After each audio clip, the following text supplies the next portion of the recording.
الحمد لله والصلاة والسلام على رسول الله محمد بن عبد الله وعلى آله وأصحابه ومن والاه. أما بعد، فالسلام عليكم ورحمة الله وبركاته. إليني الدرس الأول، تبكني المقدمة فترى المعتقد الصحيح، the correct creed. عقيدة إليتي وني الافيا إليتي شتيرة الشيخ العلامة عبد السلام ابن برجس آل عبد الكريم رحمه الله تعالى. صافي عبد السلام ابن برجس عن وقترى المعتقد الصحيح، عقيدة إليتي وني الافيا بإذن الله تعالى. أبرك له مقدمة أفابرك له بسم الله الرحمن الرحيم. مقدمة: الحمد لله وصلى الله وسلم على رسول الله وعلى آله وصحبه أجمعين. أما بعد. سلام باتي أفات ودقفوا الله سبحانه وتعالى، سأل شيء صلاة النبي صلى الله عليه وعلى آله وسلم أتيارا ليرة صحابة للقبه ونقول أما بعد لا يواجبنا، فإن اعتقاد أهل السنة والجماعة هو الدين الحق الذي يجب على كل مسلم أن يعتقده. أفان ديرجو عقيدة أدسك أو أهل السنة والجماعة أوني يسيرودو إليه تيكيو جانا لوري بقبو مسلمي كيوني أدسك ره. عقيدة أهل السنة والجماعة أوني يسيرودو تو جانا لوري بقبو مسلمي كوني لي أدسك، إذ هو اعتقاد رسول الله صلى الله عليه وعلى آله وسلم وصحابته الكرام رضي الله عنهم. nígbà tó jẹ́ pé àkídà yìí a pè ní ẹ̀sìn òdodo, eléyìí tí ó yẹ kí gbogbo mùsùlùmí kan wá ní ládìsọ́kàn, nítorí pé òun ni àdìsọ́kàn nabi sallallahu alayhi wa alihi wa sallam àti àwọn sàhábà rẹ̀, àwọn ẹni àpọ́lé ridwanullahi alayhim. àkídà nabi sallallahu alayhi wa alihi wa sallam àti àwọn sàhábà rẹ̀ òun ni àkídà ahli sunnati wal jama'a. فمن خالفهم في ذلك فقد عرض نفسه لعقاب الله الشديد ومقته وغضبه. أنا كان طبع يقع النبي صلى الله عليه وعلى آله وسلم أتي الصحابة يراني به أتي بياره لبا إيا الله سبحانه وتعالى أتي بنوره. أتي تياره با ìrírí ìyà Allah subhanahu wa ta'ala, bákanáà àti ìbínú Allah subhanahu wa ta'ala. láti làkúrò níbi ìyà Allah àti ìbínú Allah subhanahu wa ta'ala fún tó bá jẹ́ mùsùlùmí, ó gbọ́dọ̀ jẹ́ tí ó ní àkídà yìí, àkídà ahli sunnati wal jama'a. ilé tí ṣe àkídà àwọn sàhábà àti àkídà annabi sallallahu alaihi wa ala alihi wa sallam. أن يقول صلى الله عليه وعلى آله وسلم عن الفرق التي ستكون في أمته. النبي صلى الله عليه وعلى آله وسلم مباصرة nípa àwọn ìjọ tí ó padà wà nínú àlùmọ́ rẹ̀ náà mùsùlùmí. wọ́n ní وهي 73 فرقة tí àwọn ìjọ yìí wọ́n dẹ̀ jẹ́ 73 sects, àwọn ìjọ 73. النبي صلى الله عليه وعلى آله وسلم أنصر نقوى كلها في النار إلا واحدة وهي الجماعة. أن بقوا قطع بقى 73 نوانا بقوا قطع إنا نوانا أيافي جوكا نيوني وانا وهي الجماعة. النبي صلى الله عليه وعلى آله وسلم أن كي جاتيوني وانا هنا الجماعة. سيلي الإمام أحمد أبو جاري أتي أبو داود إنه حديث معاوية بكنا إمام أحمد أبو جاري بكنا أتي ابن ماجه أتي ابن أبي عاصم إنه حديث أنس ابن مالك رضي الله عنه. So Ànábì sallallahu alayhi wa ala alihi wa sallam wọ́n ní pé gbogbo àwọn ìjọ 73 tí Islam pín sí, tí àwọn ìjọ wọn pín sí, gbogbo wọn pátá ni wọ́n wọná àyàfi ọ̀yọ̀ kan. afáàní wa wasafa an-nabiyyu sallallahu alayhi wa ala alihi wa sallam hadhihi al-jama'ata allati salimat min al-wa'id bin-nar faqala man kana ala mithli ma ana alayhi وأصحابي اليوم. So النبي صلى الله عليه وعلى آله وسلم جماعة نبي صحيح يقول وهي الجماعة وأوا إجاتي الله كروني بناي وناني أوا جماعة أنا بيروي يقول كني يقول واني من كان على مثل ما أنا عليه وأصحابي اليوم وني أني كني طبعا لوري إيرون كتير من النبي تيمو لوري ألوني أتان صحابة so ẹnikẹ́ni tó wà lórí tí ànábì sallallahu alayhi wa alihi wa sallam tó wà lórí ẹ̀ lọ́jọ́ tí ànábì ń sọ̀rọ̀ àti àwọn sàhábà rẹ̀ ohun tí ogun wà lórí ẹ̀ so irú ẹni bẹ́ẹ̀ òun ni jama'a yìí, irú ẹni bẹ́ẹ̀ ni ó là kúrò níbi iná. So a rí pé eléyìí ànábì sallallahu alayhi wa alihi wa sallam ó ti ṣàlàyé jama'a yẹn fún wa so that ẹni kò ní wá lónìí láti máa sọ pé jama'a táwọn ìjọ tàwọn iná ìlànà bí n bá wí nígbà tó bá gbá hadithu pé wahiyya al-jama'a. So àwọn tí wọ́n lákùnrin bí iná àwọn ìlànà jama'a kó bá lè má dá ìrújú sílẹ̀. Ànábì sallallahu alayhi wa alihi wa sallam ọlọ́run tọ́ sọ́nà lọ sí bí pé kó ṣe àlàyé yìí kó yanjú. So ṣàlàyé àwọn jama'a yẹn wọ́n ní pé òun ní gbogbo ẹnikẹ́ni tó bá wà lórí nǹkan tí ànábì wà lórí àti àwọn sàhábà rẹ̀.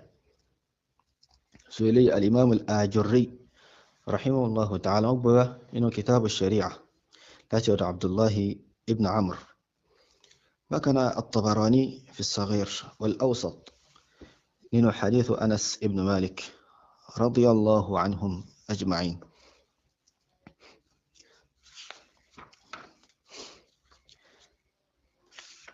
So النبي صلى الله عليه وعلى آله وسلم ونكوي عن يجون وأقوى 73 كلها في النار إلا واحدة. gbogbo àwọn 73 ni wọ́n wọná àyàfi ọyọ kan. So ọyọ kan yìí àwọn làwọn jama'a àwọn jama'a àwọn tí pé wọ́n wà lórí tí Ànábì sallallahu alayhi wa alihi wa sallam tó wà lórí àtàwọn sàhábà rẹ̀. afáwa ni afá ibn Barjas rahimahullahu ta'ala wọ́n ní pé fahada dabitu ahli sunnati wal jama'a. So definition ahli sunna wal jama'a ni so ohun tá fi máa dá ahli sunna wal jama'a ohun tá fi máa dá wọn mọ̀ iná ni eléyìí iná la Nabi sallallahu alayhi wa alihi wa sallam ló ti sọ yìí pé wọ́n máa wà lórí ohun tí òun wà lórí àtàwọn sàhábà rẹ̀. So ohun tá fi máa dá wọn mọ̀ eléyìí mutamassikuna bi sunnati rasulillahi sallallahu alayhi wa alihi wa sallam wa sunnati khulafaihi ar-rashidin. wọ́n máa dìrọ̀ mọ́ súnà Nabi sallallahu alayhi wa alihi wa sallam àti súnà àwọn khulafa àwọn àrólé Nabi àwọn ẹni mọ̀nà. àdúnà ala dhalika bin nawajidh wọ́n dẹ̀ máa dìrọ̀ mọ́ pẹ̀lú eyín kọ̀rọ̀ ẹ̀kẹ́ wọn. So wọ́n ní fi eyín ọ̀kan wọn ní fi mú. So eyín kọ̀rọ̀ ẹ̀kẹ́ iná ni wọ́n máa fi di súnà yìí iná ni wọ́n máa fi di mú. wọ́n ní walidha wọ́n ní torí eléyìí كانوا الفرقة الناجية. So torí eléyìí ni wọ́n fi jẹ́ الفرقة الناجية. So látara hadith yìí ni wọ́n ti rí orúkọ yìí wípé الفرقة الناجية àwọn ìjọ tí wọ́n là kúrò bí kíni wọ́n là kúrò bí iná فهم ناجون من النار يوم القيامة. So àwọn ìjọ yìí tí wọ́n máa wà lórí tí Ànábì sallallahu alayhi wa alihi wa sallam wà bẹ́ẹ̀ àtàwọn sàhábà rẹ̀ lórí tí wọ́n wà lórí ẹ̀. So àwọn ni الفرقة الناجية àwọn ìjọ tí wọ́n là kúrò bí iná torí pé kíni torí pé Ànábì sallallahu alayhi wa alihi wa sallam nígbà tí ó ròyìn àwọn ìjọ yìí gbogbo wọn pátápátá gbogbo 73 yẹn wọ́n ní kí gbogbo wọn ni wọ́n wà nínú wọ́n wọ́ná àyàfi àwọn ẹyọkan tó túnmọ̀ sí pé àwọn ẹyọkan yìí làwọn là. So látàrí ilé ni wọ́n ti rí orúkọ yìí pé al-firqatu an-najiyah àwọn ìjọ tí wọ́n là gbogbo ẹni tó bá ti wà lórí àkídà Nabi sallallahu alayhi wa ala alihi wa sallam àti àwọn sàhábà rẹ̀. So gbogbo rẹ̀ níbẹ̀ ó ti wà nínú àwọn al-firqatu an-najiyya ni ó wà nínú àwọn ìjọ tí wọ́n là kúrò bí iná. So fahum najuna min an-nari yawm al-qiyamah. So àwọn eléyìí wọ́n là kúrò bí iná tó bá di ọjọ́ gbẹ̀dẹ̀ al-qiyamah. salimuna min al-bid'i fi hadhihi ad-dunya. wọ́n dẹ̀ jẹ́ tí wọ́n là kúrò níbi àwọn àdádálẹ̀ ní ilé ayé yìí. So wọ́n ní jẹ́ aládádálẹ̀, wọ́n ní jẹ́ oníbídà. So kò sọ oníbídà kan tí ó wà nínú àwọn al-firqatu an-najiyya. So torí àwọn oníbídà inú àwọn firqa tán wà wọn náà ni min al-firaqi al-halika aw min al-firaqi an-nariyya, inú àwọn ìjọ tí wọ́n parun, àwọn ìjọ tí wọ́n ṣe àdéhùn ná fún wọn, tí Allah subhanahu wa ta'ala tó ṣe àdéhùn ná fún wọn pé kulluha fi an-nar, arábìnrin gbogbo wọn kọ́kọ́ wọn wọ̀ná. So ìlérí lélẹ̀ lọ́dọ̀ àwọn ahli sunnati wal jama'a wọ́n máa ń pè ní al-wa'idu. kò túmọ̀ sí pé gbogbo wọn wọ̀ná. ó ń bẹ nínú wọn àwọn tó pé bídà wọn ó sọ wọn di kèfèrí, tó pé àwọn tó bá dẹ̀ ti di kèfèrí yóò wọ̀ná, yóò ṣe gbére nínú náà. ó dẹ̀ bẹ nínú àwọn tó pé bídà wọn kò sọ wọn di kèfèrí, bídà tí wọn kò sọ wọn di kèfèrí. So àwọn eléyìí ìtòrí ahlu sunna wal jama'a wọ́n máa sọ pé eléyìí wa'idu ni, yẹni pé ìlérí ìyà ni, tó yẹ pé in sha'a Allahu anfadhaha wa in sha'a lam yunfidha. tó bá wù Allah subhanahu wa ta'ala yóò mú ìlérí, yóò mú ṣẹ. tó bá dẹ̀ wù ó lè má mú ṣẹ, tó bá wù ó lè má mú ṣẹ. So Allahu jalla wa ala ó ṣe ìlérí ìyà fún àwọn ìjọ yìí. àwọn eléyìí tó yẹ pé bídà àwọn sọ wọn di kèfèrí nínú wa. So kò sí àní fún àwọn eléyàn tí wọ́n bá fi lè kú lórí ẹ̀, iná làwọn ń lọ. ṣùgbọ́n àwọn tí bídà àwọn sọ wọn di kèfèrí, so iná àwọn aláma sọ ń pa wọn pé tó bá wù Ọlọ́run bá ó lè fi ẹ̀jẹ̀ wọn, tó bá dẹ̀ wù ó lè má fi ẹ̀jẹ̀ wọn, torí pé wa'idu ìlérí ìyà ni wọ́n pè ní àwọn ahlu sunnati wal jama'a ni wọ́n pè eléyìí. So àwọn ìjọ yìí àwọn ni al-firqatu an-najiyya, àwọn ìjọ tí wọ́n là nínú náà. afawani wa kanu al-firqata an-nariyya wa kanu al-firqata al-mansura. So wọ́n dẹ̀ tún jẹ́ àwọn ìjọ tí wọ́n ràn lọ́wọ́, tí Allah subhanahu wa ta'ala tó ràn wọ́n lọ́wọ́. li qawli nabiyyi sallallahu alayhi wa ala alihi wa sallam. So nítorí ọ̀rọ̀ nabi sallallahu alayhi wa sallam tó sọ pé anhum tó ń sọ pa wọ́n pé la tazalu ta'ifatun min ummati ظاهرين حتى يأتيهم أمر الله وهم ظاهرون أخرجاه في الصحيحين. So àwọn ìjọ yìí wọ́n jẹ́ at-ta'ifatul mansura, àwọn ìjọ tí Allah subhanahu wa ta'ala tó gbé lékè tó ràn wọ́n lọ́wọ́. nítorí ọ̀rọ̀ Nabi sallallahu alayhi wa ala alihi wa sallam tó ń sọ pa wọ́n pé kò ní máa sí nínú àlùmọ̀ mi o ta'ifatun ìjọ kan zahirina, tí pé Allah subhanahu wa ta'ala yóò máa ràn wọ́n lọ́wọ́. al-zuhur huna bima'na an-nasr. So àfáà ni pé n tí wọ́n gbà lérò pẹ̀lú al-zuhur zahirin nabi òun ni pé kí ni an-nasr, ìrànlọ́wọ́, yẹn pé Ọlọ́run bó máa ràn wọ́n lọ́wọ́. la tazalu ta'ifatun min ummati zahirina ay mansurina, tí wọ́n máa rí ìrànlọ́wọ́ lọ́dọ̀ Ọlọ́run bá subhanahu wa ta'ala. Allahu jalla wa azza yóò máa gbé wọn lékè lórí àwọn ọ̀tá wọn hatta ya'tiyahum amrullah, títí tí ikú ó fi wá bá wọn. wa hum zahirun, wọ́n lè máa jẹ́ tí ó máa lékè náà. So látara hadith eléyìí ni àwọn ahlu sunnati wal jama'a ni wọ́n ti rí orúkọ at-ta'ifatul mansura.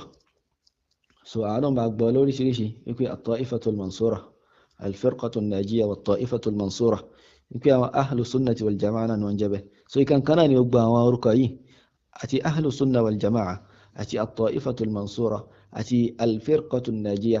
So gbogbo àwọn orúkọ yìí, gbogbo orúkọ tó bá ẹ̀sìn mu ni, tí pé nínú àwọn hadith Nabi sallallahu alayhi wa ala alihi wa sallam iná láti rí ogbẹ̀. bákan náà nínú àwọn ayatu al-qur'aniyya iná ni a ti rí gbogbo. So àwọn ìjọ yìí tí wọ́n là kúrò bí náà, àwọn ni at-ta'ifatul mansura, àwọn ìjọ tí Ọlọ́run bá tí ó máa ràn lọ́wọ́, tí ó máa gbé wọn lékè àwọn ọ̀tá wọn. So àfáwọn ṣàlàyé pé az-zuhur nínú àyà yìí ìtumọ̀ rẹ̀ ní an-nasr, ìrànlọ́wọ́. qala ta'ala fa'ayyadna alladhina amanu ala aduwwihim fa asbahu zahirin. sọ́nà bá ní àrùn àwọn tí wọ́n nígbàgbọ́ àrùn wọn lọ́wọ́ lórí àwọn ọ̀tá wọn fa asbahu zahirin wọ́n di ẹni tí ó borí wọ́n di ẹni tí ó borí nígbà tó Ọlọ́run bá kún wọn lọ́wọ́ so bí Ọlọ́run bá bí ó ṣe máa kún àwọn at-ta'ifatul mansura àwọn al-firqatul najiyah bí ó ṣe máa kún wọn lọ́wọ́ lórí àwọn ọ̀tá wọn nìyẹn so gbogbo ibi tí àwọn aládàdálẹ̀ tí wọ́n bá ti ń yọrí jáde sàárì pé àwọn al-firqatul najiyah yìí àwọn ahlu sunnati wal jama'a wọn ní dákẹ́ wọ́n máa ṣe àlàyé wọn títí tí bídà ó fi parẹ́ tí súnnà ó fi borí so afáàní wa qala Allah subhanahu wa ta'ala ni wa inna jundana lahumul ghalibun àwọn ọmọ ogun àwọn ọlọ́wọ́ bá àwọn ni wọ́n borí wọ́n ni fahum ghalibuna bis-sayfi was-sinan so àwọn ahlu sunnah yìí wọ́n jẹ́ tó borí pẹ̀lú idà pẹ̀lú àwọn nǹkan ẹja aw bil hujjati wal burhan tàbí pẹ̀lú ẹ̀rí àwọn ẹ̀rí so àwọn tí ahlu sunnah wọ́n fi máa ń jagun lélẹ̀ inú kan wọ́n lo idà tàbí kan wọ́n lo ẹ̀rí so wọ́n lo idà nígbà tí wọ́n bá dójú ogun tí jihadu ṣẹlẹ̀ jihadu tó bá òfin mu kìí ṣe jihadu àwọn takfiriyun jihadu àwọn takfiriyun tí wọ́n máa bọ́m̀bù àwọn èèyàn láì ṣe nǹkankan so eléyìí kìí ṣe jihad àwọn náà dẹ̀ máa pè ní jihad so jihad gidi nígbàtí a bá rí olórí tó pèpè lọ sí jihad pẹ̀lú májẹ̀mú tàbí tá a ṣe rí nǹkankan tó gbé tó ṣe jihad tó ṣe di ọ̀ràn ẹ̀rọ lórí gẹ́gẹ́ bí kí àwọn àtàkùn wáyà lùwá so jihad dafa iná ni wọ́n ń pè é léyìn so tí àwọn àtàbá yà lùwá a ṣe jihad àwọn tó bá lágbára àwọn kálukú tí nǹkan yìí bá bá tó dẹ̀ lágbára láti jà yóò jáde so ahlu sunnah wọ́n máa lo idà láti fi defend ẹ̀sìn Ọlọ́run subhanahu wa ta'ala bákan náà wọ́n máa lo ahọ́n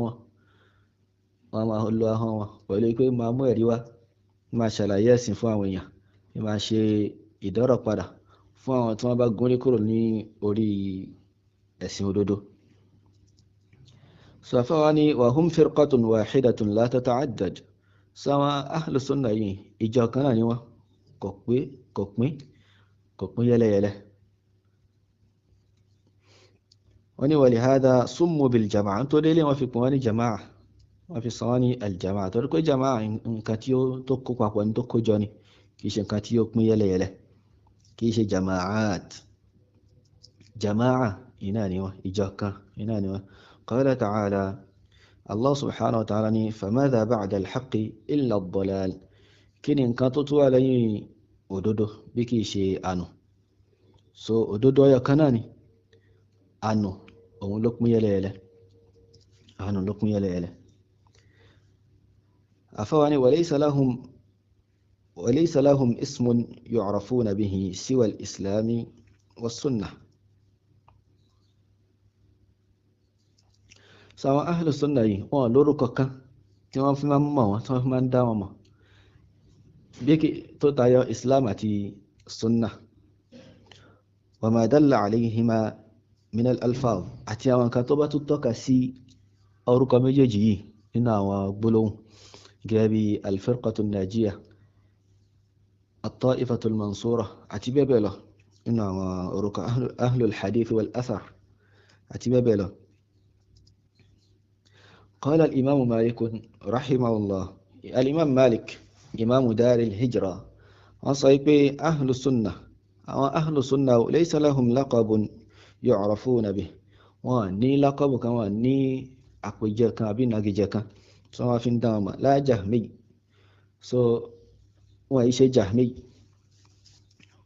جهمية ولا قدري ولكن شيء قدري ولا رافضي مكانه لكن شيء رافضة jahmiyu tàbí ká ní jahmiya àwọn làwọn tí wọ́n tẹ̀lé Jahm ibn Safwan so ẹni tó gbé ìròrí jahmiya kalẹ̀ tí wọ́n fi ìjọ jahmiya tí wọ́n fi wọ́n tì sí so àwọn eléyìí ni wọ́n sọ pé al-Qur'anu makhluq wa laysa kalamullah so wọ́n ní pé Qur'anu tánkà o ẹ̀dọ̀ Ọlọ́run ọba ni kìí ṣe ọ̀rọ̀ Ọlọ́run ọba subhanahu wa ta'ala wọ́n lè máa mú ìrújú oríṣiríṣi wá láti fi support nǹkan tí wọ́n sọ yìí ولا قدري ما كان يكونش قدري. القدرية على نفاة القدر أنتم تكو كدرة أنتم تكو كدرة وتكو إما الله سبحانه وتعالى ويقولون أن الأمر أنف ما سوكي ogun kan tó ń ṣẹlẹ̀ yìí Ọlọ́run bò ní mọ̀ ń pa rẹ̀ kó tó máa ṣẹlẹ̀ wọ́n lè sọ pé Ọlọ́run bò ní mọ̀ ipa pé ọdíò tí mo rékọ́dù yìí máa rékọ́dù lónìí àfìgbà tí mo tó bẹ̀rẹ̀ sí ní máa rékọ́dù lọ́lọ́run bá tó mọ̀ pé àṣọ wọn yóò tẹ̀ rékọ́dù al-mu'taqad as-sahih yóò rékọ́dù lónìí ẹni tó ń tẹ́tí náà wọ́n ní Ọlọ́run bò mọ̀ pé ẹnìkan wọ́n lọ́wọ́ mọ̀ pé ẹ gbọ́ lẹ́kṣọ̀ yìí lónìí wọ́n lọ́wọ́ mọ̀ pé ẹ gbọ́ lónìí àfìgbà tẹ́ tó bẹ̀rẹ̀ sí ní máa gbọ́ lọ́lọ́run tó mọ̀ pé ẹ gbọ́ lẹ́kṣọ̀ àti bẹ́ẹ̀ bẹ́ẹ̀ lọ wọ́n ní Ọlọ́run bò ní mọ̀ ń pa àwọn nǹkan tó ń ṣẹlẹ̀ àfìgbà táwọn nǹkan yẹn kó tó máa ṣẹlẹ̀ àwọn tó ń pè ní qadariyya lélẹ̀ wala rafidi àwọn eléyìí àwọn tí wọ́n ṣe gòlówó wọ́n ṣe àwọn rafida àwọn ṣe àṣejù lára àwọn aráalé ànábì sallallahu alayhi wa alihi wa sallam àwọn àlè bẹ́ẹ̀nu àwọn tí wọ́n pè àlè lọ́lọ́wọ́ bá wọ́n ní pé malaika Jibril ó ṣe mistake ni wọ́n ní àlè yìí lọ́lọ́wọ́ rán sí ó ṣe iṣẹ́ jẹ́ ó jẹ́ fún ànábì wa Muhammad sallallahu alayhi wa alihi wa sallam wọ́n máa ṣe àṣejù lórí àwọn aráalé ànábì sallallahu alayhi wa alihi wa sallam ilé náà pè ní àwọn rafida àwọn ahlu sunnah gbogbo àwọn orúkọ yìí wọn kì í jẹ́ àwọn orúkọ yìí wọn kì í jẹ́ jahmiyya wọn kì í jẹ́ qadariyya wọn kì í jẹ́ rafida wani وسئل رحمه الله عن السنة ما كان وبي الإمام مالك رحمه الله تعالى نقوى السنة نقوى تنجى سنة فقال إمام مالك عندما ما لاسم له سوى السنة سنة ونكتك كلور قامي تطيا سنة جا كلور قامي تطيا سنة يعني وإن تقول أن أهل السنة أهل السنة ليس لهم اسم ينسبون إليه سواها لوركو كان تمام في واتسي تطيا سنة إينان سنة ناني كسور قوامين فوا أهل السنة تعالي في واتسي تطيا سنة أفا عبد السلام ابن برجس رحمه الله تعالى وعنبره وعقيدة السلف الصالح عني بتوثيقها وبيان أدلتها وشرحها جماعة من الأئمة الكبار سواء عقيدة السلف الصالح أوانيري تمشي وجه سواء صحابة أتيان التابعون تابعوا التابعين عقيدة أدي سوكا تموا لوريا سواء أوا ìjọ kan nínú àwọn ìmà nínú àwọn àfẹ́sìn àwọn afánilálá sọ́jà àfẹ́sìn wọ́n kó ìrojú pẹ̀lú fífi àwọn àkídà yìí fífi rinlẹ̀ bákan náà ṣíṣàlàyé àwọn ẹ̀rí rẹ̀ àti máa ṣe àtúpalẹ̀ àwọn àkídà yìí iṣẹ́ tí àwọn kan nínú àwọn afá tí wọ́n ṣe ní fi musannafatin kathira wọ́n ṣe àwọn eléyìí nínú àwọn tírà tó pọ̀ lóríṣiríṣi استقلالا وضمنا بأنه عليه تيكم وداك لطن دي كتيرة يقول عقيدة وداك بكنا بأنه تيرة تيكي وداك قما أوان كامين سؤال لي تيرة فقه لك جوي كشال أي عقيدة نبرر تببله منها المؤلفات الموسومة بالسنة بأنه تيرة تيكي wọ́n sọ wọ́n pẹ̀lú orúkọ as-sunna orúkọ tí a máa rí ń bẹ̀ wọ́n ní as-sunna tí wọ́n bá sọ pé sunna kì í ṣe tí wọ́n ń gbà lérò ní pé náfìlà àbí sunna àwẹ̀ al-ithnain àti al-khamis àti bẹ́ẹ̀ bẹ́ẹ̀ látàwọn nǹkan tó jẹ́ náfìlà tí ì ṣe ọ̀ranyàn kì í ṣe sunna eléyìí ni wọ́n gbà lérò sunna tí wọ́n gbà lérò pẹ̀lú àwọn tírà yìí ní al-mu'taqad عقيدا وهي تربو على 250 مؤلفا ترى wọ́n ló tayọ 250 tírà.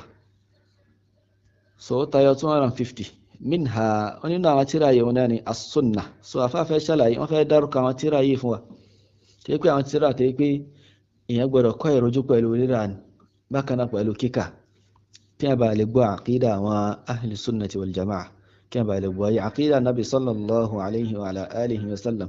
bákan náà tabaara nìkan tó ń bẹnu àtẹ́lu tírà yìí ká bá lè mọ̀ pé irú ẹni bẹ́ẹ̀ ìmọ̀ kó jẹ́ aláìmọ̀kan tàbí kó jẹ́ onífẹ̀ẹ́nu. So aláwọ̀ kan bẹ́ẹ̀ ni as-sunnah libni abi shayba. So tírà tó ń pè ní as-sunnah tí ibn abi shayba tí wọ́n kọ, was-sunnah li ahmad ibn hanbal. So bákan náà tírà as-sunnah usulu sunnah tí al-imam ahmad imamu ahli sunnati wal jama'a. bákan náà sunnah libni abi asim. So tírà eléyìí tírà ibn abi asim tí wọ́n pè ní as-sunnah. bákan náà as-sunnah li abdullahi ibn ahmad. So tírà as-sunnah tí afawa abdullahi ibn imam ahmad rahimahullahu ta'ala. bákan náà as-sunnah lil khallal afawa khallal àwọn náà ní tírà tí wọ́n pè orúkọ ní as-sunnah. was-sunnah li ahmad ibn al-furat abi mas'ud ar-razi. So tírà sunnah tí ahmad ibn al-furat. والسنة لأسد ابن موسى. So ترى سنة تي أسد ابن موسى. والسنة ابن القاسم صاحب مالك. So أفوى ابن القاسم توجه كنا مكيو الإمام مالك رحمه الله تعالى. هنا كثيرة ترك رنجاء السنة. والسنة لمحمد ابن سلام البيكندي. So ikanna afa al-imam al-bukhari rahimahullahu ta'ala inani afa muhammad ibn salam al-bikandi. So ana katira turka ranja as-sunnah لينا الصفات والرد على الجهمية. So تراي انتشوني نعيم ابن حماد رحمهم الله تعالى. بكنا السنة للأثرم. So لينا مكيو الإمام أحمد رحمه الله تعالى أنا إليه. بكنا السنة لحرب ابن إسماعيل الكرماني. والسنة لابن أبي حاتم. ابن أبي حاتم أنا كثيرة يركان جاء السنة. والسنة لابن أبي الدنيا. ابن أبي الدنيا أنا كثيرة يركان جاء السنة. بكنا السنة لابن جرير الطبري. الإمام الطبري تاشي تفسير الطبري. أنا كثيرة يركان جاء السنة. بكنا وتكثيرة تركان جاء التفسير في معالم الدين. والسنة للطبراني الإمام الطبراني رحمه الله تعالى. أنا كثيرة تركان جاء السنة. والسنة لأبي الشيخ الأصبهاني. أبو شيخ الأصبهاني أنا كثيرة تركان جاء السنة. والسنة لأبي القاسم اللالكائي. ترى تبقى جملة داني أدوكلكوان شرح وصول اعتقاد أهل السنة والجماعة. تي الإمام اللالكائي رحمه الله تعالى. وكان السنة لمحمد بن نصر المروزي. وكان ترى من به تيكي أفانة ذلك وني عقيدة السلف أصحاب الحديث للصابوني أبو عثمان الصابوني رحمه الله تعالى. ونلقى ترى إليه. والإبانة لابن بطة. سؤال إبانة مجلاني الإبانة الصغرى والإبانة الكبرى. أنتو كمججوناني ابن بطة العكبري رحمه الله تعالى. أنا يراني كانتو مع بناتلو عتراي بكي شيء علي مكان تابيوني فينو. أنتو مباني دكتورة كباجة دكتور يناسي كما جنوي كيف إنه ما يسنا لو تبغى دكتوريته سيراني بي علي مكان.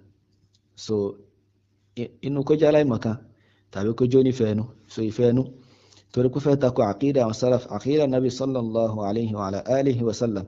ولا فيك بيك ولي nítorí ẹ̀ ni ó fi ń tako irú àwọn tírà báyìí sọ́hárì tí wọ́n máa sọ pé àṣejù wà ń bẹ wọ́n aláṣejù ní àwọn tí wọ́n kọ́ so àti bẹ́ẹ̀ bẹ́ẹ̀ lọ nínú àwọn ìrújú tí wọ́n máa mú wá kí Allah subhanahu wa ta'ala kó là wá la irú àwọn èèyàn báyìí so tírà mi tí a fà dákọ̀ ní at-Tawhid libni Khuzaymah bákan náà tírà at-Tawhid libni Mandah bákan náà tírà al-Iman kitabu al-Iman libni Abi Shaybah àti kitabu al-Iman li Abi Ubayd al-Qasim ibn Sallam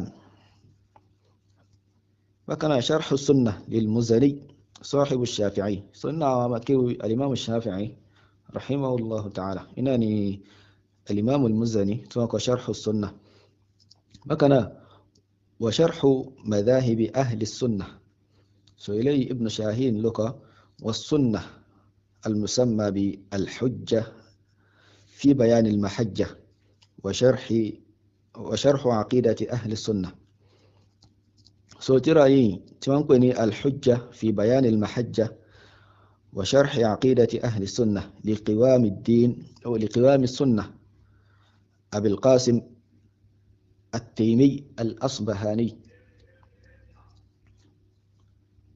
سينتقى ترى لي ترى الحجة في بيان المحجة هوني قوام الدين أبو القاسم التيمي الأصبهاني وكان وأصول السنة سواء ترى تنقني أصول السنة لأبي عبد الله ابن أبي زمانين ما كان أن ترى الشريعة للآجري رحمه الله تعالى واعتقاد أهل السنة سواء ترى تنقني اعتقاد أهل السنة لأبي بكر الإسماعيلي ما كان أن ترى السنة للبربهاري الإمام البربهاري رحمه الله تعالى أنا ترى تنقني شرح السنة ترى تيوبا جمع كان توبا جمع نيودا أنكالكوا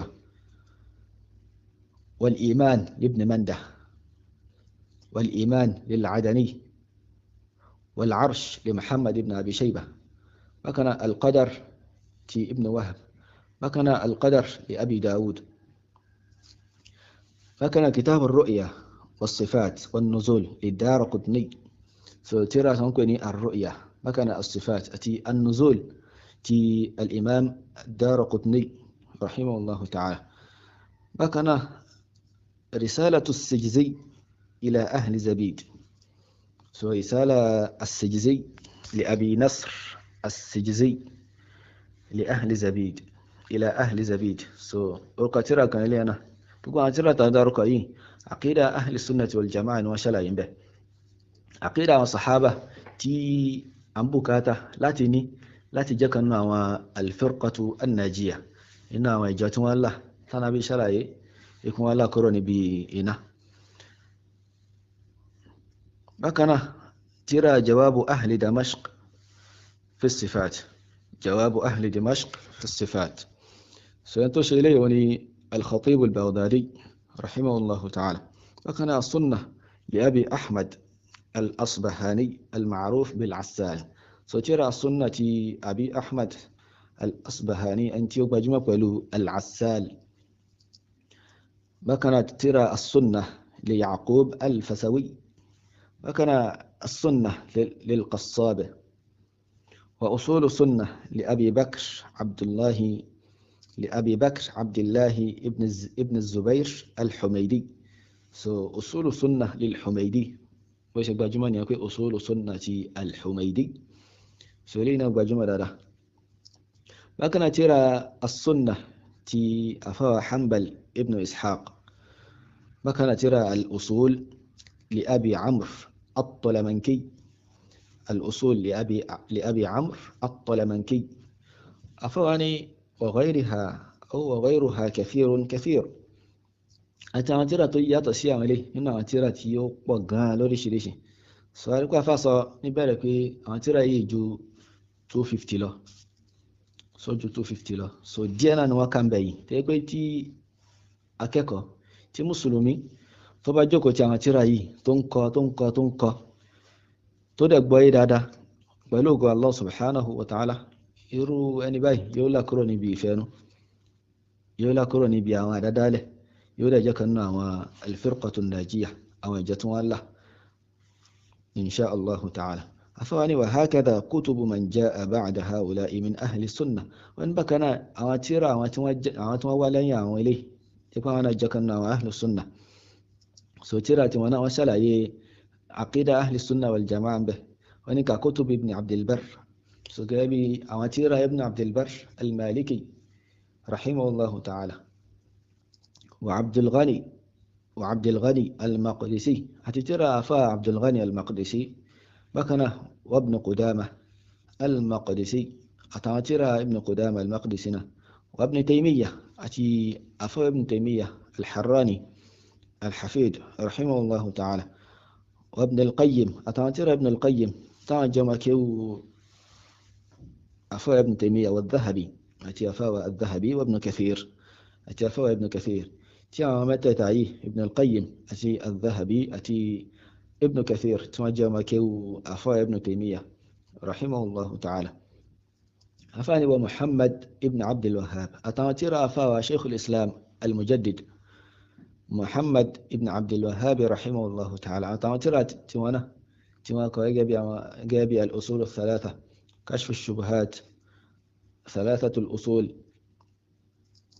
كتاب التوحيد القواعد الأربع نواقض الإسلام أتبع بيله تيكون تراي وشلاي عقيدة أهل السنة والجماعة وشلاي به الأصول الستة أتبع بيله أفاني وغيرهم أتمتنا يتصي عولي من علومة أني فيها بيان المعتقد الصحيح سوون بيننا تراما إشلاي أو عقيدة ولا لا فيها عقيدة ولا لا فيها عدي سكا إليتي ولا لا فيها تيو كوركت والاحتجاج له أتي ما مويري وفوا وعقيدة وكشف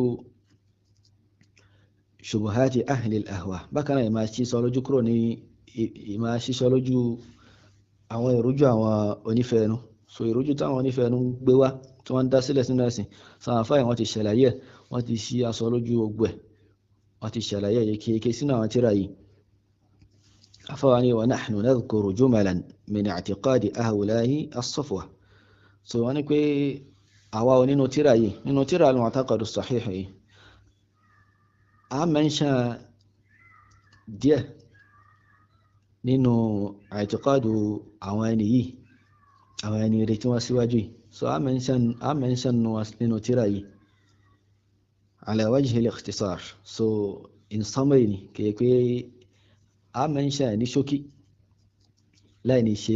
láì ní fagùn wa ma tawfiqi illa billah alayhi tawakkaltu wa ilayhi unib so afá wọ́n ní pé ọlọ́ọ̀bà ìní máa fi ní ṣe kongeri so ìfiniṣẹ́ kongeri látọ̀dọ̀ Ọlọ́run Ọba subhanahu wa ta'ala iná ló ti máa ń wà Ọlọ́run Ọba yìí ni mo gbára lé ọ̀dọ̀ rẹ̀ ní màá sì máa sáré sí so ilé ni muqaddima afa rahmatullahi alayhi afa Abdussalam ibn Barjas rahimahullahu ta'ala so lẹ́yìn wa máa mẹ́ńṣe àwọn àkídà ahli sunnah i'tiqadu àwọn ahli sunnah i'tiqadu annabi àdìsọ́kà annabi sallallahu alayhi wa ala alihi wa sallam àti àwọn sàhábà rẹ̀ àtàwọn ẹni rẹ̀ tí wọ́n ti ṣíwájú so insha Allah ta'ala ibi ni alamfan láti dúró sí tó bá di ìdánilẹ́kọ̀ọ́ tó ń bọ̀ a máa tẹ̀síwájú láti al-mu'taqad as-sahih fi tawhid ar-rububiyyah àdìsọ́kàn ilé tó lálàáfíà nípa tawhid ar-rububiyyah wallahu ta'ala a'lam وصلى الله وسلم على نبيه محمد وعلى آله وأصحابه وسلم سبحانك اللهم بحمدك أشهد أن لا إله إلا أنت أستغفرك وأتوب إليك